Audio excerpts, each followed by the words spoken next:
Hi everyone, ഇന്നത്തെ വീഡിയോയിൽ Google ഫോമിനെ കുറിച്ചിട്ടാണ് നമ്മൾ സംസാരിക്കാനായിട്ട് പോകുന്നത്. എന്താണ് ഗൂഗിൾ ഫോം? എങ്ങനെയാണ് ഗൂഗിൾ ഫോം ക്രിയേറ്റ് ചെയ്യുക? എന്താണ് ഇതിന്റെ ഉപയോഗങ്ങൾ എന്നൊക്കെ നമുക്കറിയാം. നമുക്കിപ്പോൾ ഏതെങ്കിലും ഒരു ടോപ്പിക്കിനെ പറ്റി കുറച്ച് ഇൻഫർമേഷൻ കളക്ട് ചെയ്യാനുണ്ടെന്നുണ്ടെങ്കിലൊക്കെ നമുക്ക് എളുപ്പം യൂസ് ചെയ്യാൻ പറ്റുന്ന ഒരു ടൂളാണ് ഗൂഗിൾ ഫോം എന്ന് പറയുന്നത്. ബേസിക്കലി നമ്മളൊരു ക്വസ്റ്റ്യനെയർ ഒക്കെ എന്തിനാണ് ഉപയോഗിക്കുന്നത്? ആ ഒരു പർപ്പസ് തന്നെയാണ് ഗൂഗിൾ ഫോമിൻ്റെ പർപ്പസ് എന്ന് പറയുന്നത്. നമുക്ക് എന്തെങ്കിലും ഒരു സർവേ കളക്ട് ചെയ്യാനോ ഇൻഫർമേഷൻ കളക്ട് ചെയ്യാനോ കോൺടാക്ട് ഡീറ്റെയിൽസ് എടുക്കാനോ ഒക്കെ ആയിട്ട് നമുക്കിത് വളരെ എളുപ്പം ഉപയോഗിക്കാവുന്നതാണ്. ഇതിപ്പോൾ ഒരു ബിസിനസ് പർപ്പസിന് എന്നുള്ള രീതിക്കല്ല, പേഴ്സണൽ ആവശ്യത്തിനും നിങ്ങൾക്ക് ഈ ഒരു ഗൂഗിൾ ഫോം ഉപയോഗിക്കാവുന്നതാണ്.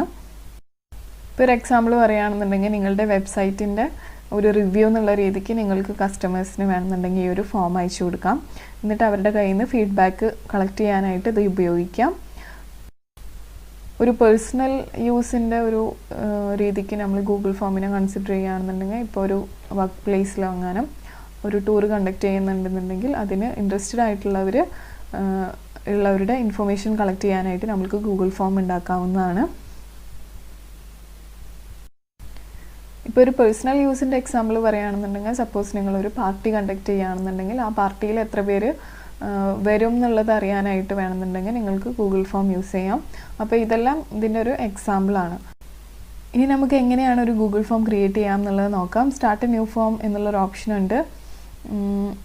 അതിനകത്ത് നമുക്ക് കുറച്ച് അവൈലബിൾ ആയിട്ടുള്ള ടെംപ്ലേറ്റ്സ് ഉണ്ട്. അപ്പോൾ ഇത് വെച്ചിട്ട് നമുക്ക് ഈസി ആയിട്ട് ഈ ഒരു കാര്യങ്ങൾക്കൊക്കെ തുടങ്ങാവുന്നതാണ്. അതായത് ഇപ്പോൾ പാർട്ടിക്ക് ഇൻവൈറ്റ് ചെയ്യണമെന്നുണ്ടെങ്കിൽ പാർട്ടി ഇൻവൈറ്റ് എന്നുള്ള ടെംപ്ലേറ്റ് എടുക്കാം. കോൺടാക്ട് ഇൻഫർമേഷൻ കളക്ട് ചെയ്യണമെന്നുണ്ടെങ്കിൽ കോൺടാക്ട് ഇൻഫർമേഷൻ്റെ ടെംപ്ലേറ്റ് എടുക്കാം. ഇനി ഇതൊന്നും അല്ലാന്നുണ്ടെങ്കിൽ ബ്ലാങ്ക് എന്നുള്ള ഓപ്ഷൻ എടുത്ത് നിങ്ങൾക്ക് തന്നെ പുതിയതായിട്ടൊരു ഫോം സ്റ്റാർട്ട് ചെയ്യാവുന്നതാണ്.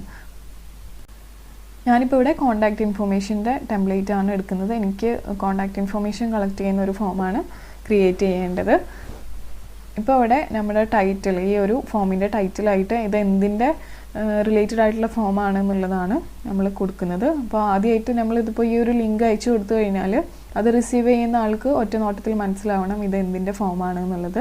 അപ്പോൾ അതിനായിട്ട് അതിൻ്റെ ടൈറ്റിലും ഒരു ചെറിയൊരു ഡിസ്ക്രിപ്ഷൻ, എന്താണ് ഈ ഒരു പ്രോഗ്രാം കൊണ്ട് ഉദ്ദേശിക്കുന്നത്, എന്താണ് ഈ ഒരു ഫോം, എന്താണ് അയക്കാൻ കാരണം എന്നുള്ള രീതിക്ക് ഒന്ന് ഡിസ്ക്രിപ്ഷൻ തയ്യാറാക്കിയിടുക.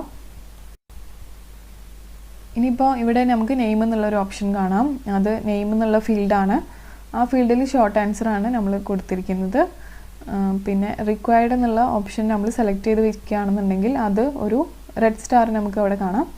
അതെന്താണെന്ന് വെച്ചാൽ മാൻഡേറ്ററി ആയിട്ട് അത് ഫില്ല് ചെയ്തിരിക്കണം എന്നുള്ളതാണ് ഉദ്ദേശിക്കുന്നത്. പിന്നെ അടുത്ത ഓപ്ഷനിൽ പോവുകയാണെന്നുണ്ടെങ്കിൽ നമുക്കിവിടെ ഫസ്റ്റ് നെയിം എന്നോ അങ്ങനെ എന്ത് വേണമെന്നുണ്ടെങ്കിലും നമുക്ക് കൊടുക്കാം. ഇവിടെ നമുക്ക് ഓപ്ഷൻസ് നോക്കിക്കഴിഞ്ഞാൽ കാണാം ഈ ഒരു ക്യാരക്ടർ, ഈ ഒരു ഫീൽഡ് എന്തിനാ റിലേറ്റഡ് ആണോ നമ്മൾ ക്രിയേറ്റ് ചെയ്യുന്നത് അതിനനുസരിച്ചുള്ള ഓപ്ഷൻസ് നമുക്കിവിടെ സെലക്ട് ചെയ്യാവുന്നതാണ്. അതിനെക്കുറിച്ച് ഞാൻ ഡീറ്റെയിൽ ആയിട്ട് ഇനി പറയാം. ഇപ്പോൾ ഇവിടെ നെയിം എന്നുള്ള ഓപ്ഷൻ ഉണ്ട്, റിക്വയർഡ് ആക്കി വെച്ചിട്ടുണ്ട് ഞാൻ. ഇനി ഇവിടെ അടുത്തത് ഫോൺ നമ്പർ നമുക്ക് വേണമെങ്കിൽ റിക്വയർഡ് എന്നുള്ള ഓപ്ഷൻ ആക്കി വെക്കാം. അപ്പോൾ ഇവിടെ ഒരു സ്റ്റാർ സൈൻ വരും. റിക്വയർഡ് എന്നുള്ളത് ഓഫാക്കി വെക്കുകയാണെന്നുണ്ടെങ്കിൽ അത് മാൻഡേറ്ററി അല്ല, ഓപ്ഷണൽ ആണെന്നുള്ള രീതിക്കാണ് നമ്മൾ ഉദ്ദേശിക്കുന്നത്. ഇനിയിപ്പോൾ നോക്കിക്കഴിഞ്ഞാൽ ഇമെയിൽ ഉണ്ട്, അഡ്രസ്സ് ഉണ്ട്. ഇവിടെ താഴെ കമൻറ്റ്സ് എന്നുള്ളൊരു ഓപ്ഷൻ ഉണ്ട്. അതിലിനിപ്പോൾ വേണമെന്നുണ്ടെങ്കിൽ നിങ്ങൾക്ക് ഇനി ഡൗട്ട്സ് എന്തെങ്കിലും ഉണ്ടെങ്കിൽ ക്ലാരിഫൈ ചെയ്യാം, അല്ലെങ്കിൽ സജഷൻസ് ഇഫ് എനി നമുക്ക് എന്തെങ്കിലും സജഷൻ തരണം എന്നുണ്ടെന്നുണ്ടെങ്കിൽ അത് തരാൻ വേണ്ടിയിട്ടുള്ള ഒരു ഓപ്ഷൻ എന്നുള്ള രീതിക്ക് നമുക്ക് പ്രൊവൈഡ് ചെയ്യാം. ഇപ്പോൾ ഓട്ടോമാറ്റിക്കലി ഇവിടെ പാരഗ്രാഫ് എന്നുള്ള ഓപ്ഷനാണ് ഉള്ളത്. ഷോർട്ട് ആൻസർ എന്നുള്ള രീതിക്കാണെന്നുണ്ടെങ്കിൽ നമുക്ക് വളരെ കുറച്ച് ടെക്സ്റ്റ് മാത്രമേ അവിടെ ടൈപ്പ് ചെയ്യാൻ പറ്റുള്ളൂ. പാരഗ്രാഫ് ആണെന്നുണ്ടെങ്കിൽ കുറച്ചധികം ടെക്സ്റ്റ് ടൈപ്പ് ചെയ്യാനായിട്ട് പറ്റും. ഇനിയിപ്പോൾ അടുത്ത കുറച്ച് ഓപ്ഷൻസ് നോക്കുകയാണെന്നുണ്ടെങ്കിൽ ഇവിടെ നമുക്ക് കാണാം ലീനിയർ സ്കെയിൽ എന്നുള്ളൊരു ഓപ്ഷൻ ഉണ്ട്. അതായത് നമുക്കിപ്പോൾ എന്തെങ്കിലും ഒരു കാര്യം റേറ്റ് ചെയ്യണം എന്നുണ്ടെങ്കിൽ 1 മുതൽ 5 വരെ അല്ലെങ്കിൽ 1 മുതൽ 10 വരെ അങ്ങനെ നമുക്ക് സെറ്റ് ചെയ്തിട്ട് അത് റേറ്റ് ചെയ്യാനായിട്ടുള്ള ലേബൽസ് ക്രിയേറ്റ് ചെയ്യാവുന്നതാണ്. ഇപ്പോൾ ക്വാളിറ്റിയുടെ ഇതാണെന്നുണ്ടെങ്കിൽ അങ്ങനെ നിങ്ങൾക്ക് അത് റേറ്റ് ചെയ്യാനായിട്ടുള്ള ഓപ്ഷൻസ് പ്രൊവൈഡ് ചെയ്യാം. ഇനിയിപ്പോൾ അടുത്തത് നമ്മൾ മൾട്ടിപ്പിൾ ചോയ്സ് ഗ്രിഡഡ് ആണെന്നുണ്ടെങ്കിൽ നമുക്ക് കുറച്ച് ഓപ്ഷൻസ് കൊടുക്കാം, അത് സെലക്ട് ചെയ്യാമെന്നുള്ള രീതിക്ക്. ചെക്ക് ബോക്സസ് കൊടുക്കാം, അത് ടിക്ക് ചെയ്യുന്ന രീതിക്ക്. മൾട്ടിപ്പിൾ ചോയ്സ് വേണമെന്നുണ്ടെങ്കിൽ അത് കൊടുക്കാം. അങ്ങനെ ഓരോന്നിൻ്റെ ക്വസ്റ്റ്യൻ നിങ്ങൾ പ്രൊവൈഡ് ചെയ്യുന്ന ക്വസ്റ്റ്യൻ എന്താണോ അതിൻ്റെ ആൻസർ ഏത് രീതിക്ക് നിങ്ങൾക്ക് വേണമെന്ന് വെച്ചാൽ അതിനനുസരിച്ച് നിങ്ങൾക്ക് സെറ്റ് ചെയ്യാം. ഇനിയിപ്പോൾ എന്തെങ്കിലും ഫോട്ടോഗ്രാഫോ ഡോക്യുമെൻറ്റ്സോ നിങ്ങൾക്ക് കളക്ട് ചെയ്യണമെന്നുണ്ടെങ്കിൽ ഫയൽ അപ്ലോഡ് എന്നുള്ള ഓപ്ഷൻ കൊടുത്താൽ മതി. നമ്മൾ സാധാരണ രീതിക്ക് എങ്ങനെയാണോ ഒരു ക്വസ്റ്റ്യനെയർ ക്രിയേറ്റ് ചെയ്യുന്നത് അതിൻ്റെ ഒരു കൂടുതൽ അപ്ഡേറ്റഡ് ആയിട്ടുള്ള ഒരു ഓൺലൈൻ വേർഷനാണ് ഗൂഗിൾ ഫോം എന്ന് പറയാം. ഇൻഫോർമേഷൻ കളക്ട് ചെയ്യാനായിട്ട് ഇപ്പോൾ വളരെ ട്രെൻഡിങ് ആയിട്ട് എല്ലാവരും ഉപയോഗിക്കുന്ന ഒരു ടൂളാണ് ഗൂഗിൾ ഫോം.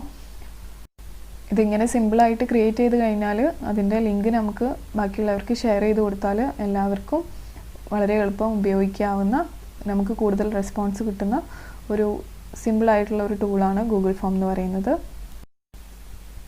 നമുക്കിവിടെ ആഡ് ക്വസ്റ്റ്യൻ എന്നുള്ളൊരു ഓപ്ഷൻ ഉണ്ട്. പ്ലസ് സൈൻ യൂസ് ചെയ്ത് കഴിഞ്ഞാൽ നമുക്ക് അഡീഷണലി ഒരു ക്വസ്റ്റ്യൻ ആഡ് ചെയ്യാം. പിന്നെ ഇനി ഇമ്പോർട്ട് ക്വസ്റ്റ്യൻ എന്നുള്ളൊരു ഓപ്ഷൻ ഉണ്ട്. അത് ഉപയോഗിച്ച് കഴിഞ്ഞാൽ നിങ്ങൾ മുമ്പ് ഫോംസ് ക്രിയേറ്റ് ചെയ്തിട്ടുണ്ടെങ്കിൽ അതിൽ നിന്ന് നിങ്ങൾക്ക് ക്വസ്റ്റ്യൻസ് ഇമ്പോർട്ട് ചെയ്തെടുക്കാവുന്നതാണ്. പിന്നെ ടൈറ്റിൽ ആൻഡ് ഡിസ്ക്രിപ്ഷൻ എന്നുള്ളൊരു ഓപ്ഷൻ ഉണ്ട്. അത് നിങ്ങൾക്ക് ഈ ഫോം എന്താണെന്നുള്ളത് കൂടുതൽ ഡീറ്റെയിൽ ആയിട്ട് പറയാനായിട്ട് സഹായിക്കുന്ന ഒരു സെക്ഷനാണ്. പിന്നെ നിങ്ങൾക്ക് ഇനി ഇമേജ് ആഡ് ചെയ്യണമെന്നുണ്ടെങ്കിൽ അത് ആഡ് ചെയ്യാം കേട്ടോ. ഈ ഒരു ഫോം അട്രാക്റ്റീവായിട്ട് എടുക്കാനായിട്ട് ഇമേജ് ആഡ് ചെയ്യണമെങ്കിൽ അങ്ങനെ ചെയ്യാം, വീഡിയോ ആഡ് ചെയ്യണമെങ്കിൽ വീഡിയോ ആഡ് ചെയ്യാം. അങ്ങനെ ചെയ്യുകയാണെന്നുണ്ടെങ്കിൽ ഈ ഫോം കുറച്ചും കൂടി അട്രാക്റ്റീവ് ആയിരിക്കും റെസ്പോണ്ടൻസിന്. നിങ്ങളുടെ ഫോമിൻ്റെ പർപ്പസ് അനുസരിച്ചിട്ട് ഈ ഇമേജും വീഡിയോസൊക്കെ ഇടണോ വേണ്ടയോ എന്നൊക്കെ നിങ്ങൾക്ക് തീരുമാനിക്കാം. ഇപ്പോൾ ഈ ഒരു ഫോമിൻ്റെ കുറച്ച് ഓപ്ഷൻസ് നോക്കുകയാണെങ്കിൽ തീം ഓപ്ഷൻസ് ഉണ്ട്. അതിനിപ്പോൾ നമുക്ക് ഹെഡറായിട്ട് ഇപ്പോൾ ഇവിടെ ഒരു ഗ്രീനിഷ് ഇമേജ് അല്ലേ ഉള്ളത്, ആ ഒരു ഇമേജ് മാറ്റിയിട്ട് നമുക്ക് സ്വന്തമായിട്ട് വേണമെങ്കിൽ ഇമേജ് അപ്ലോഡ് ചെയ്ത് കൊടുക്കാം. അതേപോലെ തീം കളർ നമുക്ക് വേണമെങ്കിൽ നമുക്കിപ്പോൾ സ്പെഷ്യലായിട്ട് നമ്മുടെ കമ്പനി റിലേറ്റഡോ അല്ലെങ്കിൽ എന്തെങ്കിലും ഒരു തീം ഉണ്ടെങ്കിൽ അതിനെ റിലേറ്റഡ് ആയിട്ടുള്ള നമുക്ക് കളേഴ്സ് സെലക്ട് ചെയ്യാവുന്നതാണ്. ഇനി അഡീഷണലി കളർ ആഡ് ചെയ്യണമെങ്കിൽ പ്ലസ് സൈൻ യൂസ് ചെയ്തിട്ട് ആ ഒരു കളറിൻ്റെ നമ്പർ കൊടുത്തിട്ടൊക്കെ നമുക്ക് ചെയ്യാവുന്നതാണ്. പിന്നെ വേണമെന്നുണ്ടെങ്കിൽ ഇപ്പോൾ ഞാൻ ഇമേജ് ഉണ്ടായിരുന്നത് അത് റിമൂവ് ചെയ്തു. പിന്നെ ബാക്ക്ഗ്രൗണ്ട് കളർ വേണമെന്നുണ്ടെങ്കിൽ അത് മാറ്റാം. അങ്ങനെ കുറച്ച് സെറ്റിങ്സ് ഉണ്ട് ഇവിടെ. പിന്നെ ഈ ഒരു ഫോമിൻ്റെ തീം അനുസരിച്ച് വേണമെങ്കിൽ നിങ്ങൾക്ക് ഫോണ്ടും സെലക്ട് ചെയ്യാവുന്നതാണ് ഈ ഒരു ഓപ്ഷനിൽ തന്നെ. ഇവരിപ്പോൾ ഈ കാണുന്ന ഫോണ്ട് സ്റ്റൈലിൽ നമുക്ക് ബേസിക്, ഡെക്കറേറ്റീവ്, പ്ലേഫുൾ അങ്ങനെ കുറച്ച് ഓപ്ഷൻസ് ഉണ്ട്. അത് വേണമെങ്കിൽ സെലക്ട് ചെയ്യാം. പിന്നെ ഇവിടെ ഒരു ഐ സൈൻ ഉണ്ട്. ആ ഒരു ഐൻ്റെ സൈൻ അടിച്ചു കഴിഞ്ഞാൽ നമുക്ക് ഈ ഒരു ഫോം എങ്ങനെയാണ് റെസ്പോണ്ടൻസിന് കിട്ടുമ്പോൾ ഉള്ളത് എന്നുള്ളത് നമുക്കൊന്ന് കാണാനായിട്ട് പറ്റും. അപ്പോൾ ഇങ്ങനെയാണ് ഞാനിപ്പോൾ ഫോം ഡിസൈൻ ചെയ്തിട്ടുള്ള വളരെ സിമ്പിളായിട്ടുള്ള ഒരു ഡിസൈനാണിത്. പിന്നെ send me A copy of my responses എന്നുള്ള ഒരു ഓപ്ഷൻ ഉണ്ട്.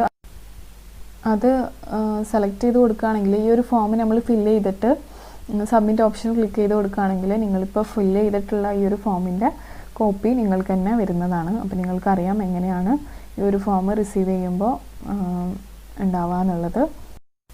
ഇനി ഇതിൻ്റെ സെറ്റിങ്സ് ഓപ്ഷൻ എടുത്തു കഴിഞ്ഞാൽ ഇതിനകത്ത് കുറേ ബെനിഫിഷ്യൽ ആയിട്ടുള്ള രീതിക്ക് നമുക്ക് ചേഞ്ചസ് വരുത്താവുന്നതാണ്. അത് നിങ്ങളുടെ ഫോമിൻ്റെ യൂസ് അനുസരിച്ചിട്ട് നിങ്ങൾക്ക് എന്തൊക്കെ കറക്ഷൻസ് വേണമെങ്കിലും വരുത്താം. അപ്പോൾ ഇനി സബ്മിറ്റ് ചെയ്യുന്നതിന് ശേഷം നിങ്ങൾക്ക് റെസ്പോണ്ടൻസിന് എഡിറ്റ് ചെയ്യാനുള്ള ഓപ്ഷൻ കൊടുക്കണമെങ്കിൽ അങ്ങനെ ചെയ്യാം. പിന്നെ ഇനി പ്രസൻറ്റേഷനിൽ തന്നെ ഇപ്പോൾ നിങ്ങൾ റെസ്പോണ്ടൻസ് എത്രമാത്രം അത് ഫോം ഫില്ല് ചെയ്ത് കഴിഞ്ഞു എന്നുണ്ടെങ്കിൽ 60% പ്രോഗ്രസ് അങ്ങനെയൊക്കെ ആയിട്ട് പ്രസൻറ്റ് ചെയ്യണമെന്നുണ്ടെങ്കിൽ അങ്ങനെ ചെയ്യാം. അതിനുള്ള ഓപ്ഷൻസാണ് നേരത്തെ ഈ കാണിച്ചതൊക്കെ. പിന്നെ ഇനിയിപ്പോൾ ഒരു ക്വിസായിട്ട് നിങ്ങൾക്ക് ഈ ഒരു ഫോമിനെ കൺസിഡർ ചെയ്യണമെന്നുണ്ടെങ്കിൽ അങ്ങനെയും സെറ്റ് ചെയ്യാവുന്നതാണ്. അപ്പോൾ അവരുടെ എത്ര ക്വസ്റ്റ്യൻസ് അവർ റെസ്പോണ്ടൻസ് തെറ്റായിട്ട് റെസ്പോണ്ട് ചെയ്തു, എത്ര മിസ് ചെയ്തു, അങ്ങനത്തെ ഒക്കെ നമുക്ക് നമ്മുടെ ഫോമിൻ്റെ പർപ്പസ് അനുസരിച്ചിട്ട് ഇത് സെറ്റ് ചെയ്തെടുക്കാവുന്നതാണ്. ഇനി ഇവിടെ സെൻഡ് ഓപ്ഷൻ ഉണ്ട്. അത് ക്ലിക്ക് ചെയ്ത് കഴിഞ്ഞാൽ നിങ്ങളുടെ ഫോം നിങ്ങൾക്ക് എങ്ങനെയാണ് സെൻഡ് ചെയ്യേണ്ടത് എന്നുള്ളതാണ് ചോദിക്കുന്നത്. അപ്പോൾ നിങ്ങൾക്ക് ഇമെയിൽ വഴിയാണെന്നുണ്ടെങ്കിൽ ഈ ഇമെയിൽ സൈൻ എടുത്തിട്ട് ഡയറക്റ്റായിട്ട് ഈ ഒരു ഫോം ആർക്കൊക്കെയാണോ അയക്കേണ്ടത് അവരുടെ ഇമെയിൽ ID നിങ്ങൾക്ക് പേസ്റ്റ് ചെയ്ത് കൊടുത്താൽ മതി. അപ്പോൾ ഡയറക്റ്റായിട്ട് ഈ ഒരു ഫോം അവരുടെ ഇമെയിലിലോട്ട് പോകുന്നതാണ്. ഇനിയിപ്പോൾ അവിടെ ഒരു ഇമെയിലിൻ്റെ സിമ്പിളിൻ്റെ അപ്പുറത്ത് തന്നെ ആയിട്ടൊരു ലിങ്കിൻ്റെ സൈൻ ഉണ്ടല്ലേ, അത് ക്ലിക്ക് ചെയ്ത് കഴിഞ്ഞാൽ നിങ്ങൾക്ക് ഈ ഒരു ഫോമിൻ്റെ ലിങ്ക് കിട്ടും. അപ്പോൾ അത് നിങ്ങൾക്ക് വാട്സപ്പിലോ ഇതിൽ കൂടെ വേണമെങ്കിലും ഷെയർ ചെയ്യാം. പിന്നെ ഒരു കോഡിൻ്റെ സൈൻ ഉണ്ട്. അതെടുത്ത് കഴിഞ്ഞാൽ നിങ്ങൾക്ക് നിങ്ങളുടെ വെബ്സൈറ്റിലോ ഒക്കെ ആയിട്ട് ആ ഒരു കോഡ് ഇൻസേർട്ട് ചെയ്ത് കൊടുത്താൽ മതി. അപ്പോൾ നിങ്ങൾക്ക് ഈ ഒരു ഫോം ഓട്ടോമാറ്റിക്കലി അവിടെ പ്ലേസ് ആയി കിട്ടും. ഇനി ഫേസ്ബുക്ക്, ട്വിറ്ററിൽ കൂടെ വേണമെങ്കിൽ ഡയറക്റ്റായിട്ട് ആ ലിങ്ക്സ് യൂസ് ചെയ്ത് ഷെയർ ചെയ്യാവുന്നതാണ്. അഡീഷണലി നിങ്ങൾക്ക് വേണമെങ്കിൽ ഈ ഒരു സബ്ജക്റ്റും മെസ്സേജൊക്കെ എഡിറ്റ് ചെയ്യാം. പേഴ്സണലൈസ് ചെയ്തിട്ട് അയക്കണമെങ്കിൽ അങ്ങനെ ചെയ്യാവുന്നതാണ്. അപ്പോൾ ഇങ്ങനെയാണ് ഗൂഗിൾ ഫോം ക്രിയേറ്റ് ചെയ്യുന്നത്. ഏകദേശം എല്ലാതും ഞാൻ കവർ ചെയ്തിട്ടുണ്ടെന്ന് വിചാരിക്കുന്നു. ഇതിൻ്റെ സെറ്റിങ്സിൽ നിങ്ങളൊന്ന് ടൈം സ്പെൻഡ് ചെയ്ത് കഴിഞ്ഞാൽ നിങ്ങൾക്ക് എഫക്റ്റീവായിട്ട് തന്നെ നല്ലൊരു ഫോം ക്രിയേറ്റ് ചെയ്തെടുക്കാനായിട്ട് പറ്റും. അപ്പോൾ ഇത്രയേ ഉള്ളൂ ഇന്നത്തെ വീഡിയോ ഹെൽപ്ഫുൾ ആയിട്ടുണ്ടെങ്കിൽ തീർച്ചയായിട്ടും ലൈക്ക് ചെയ്യുക, ഷെയർ ചെയ്യുക, അതേപോലെ തന്നെ സബ്സ്ക്രൈബ് ചെയ്യുക.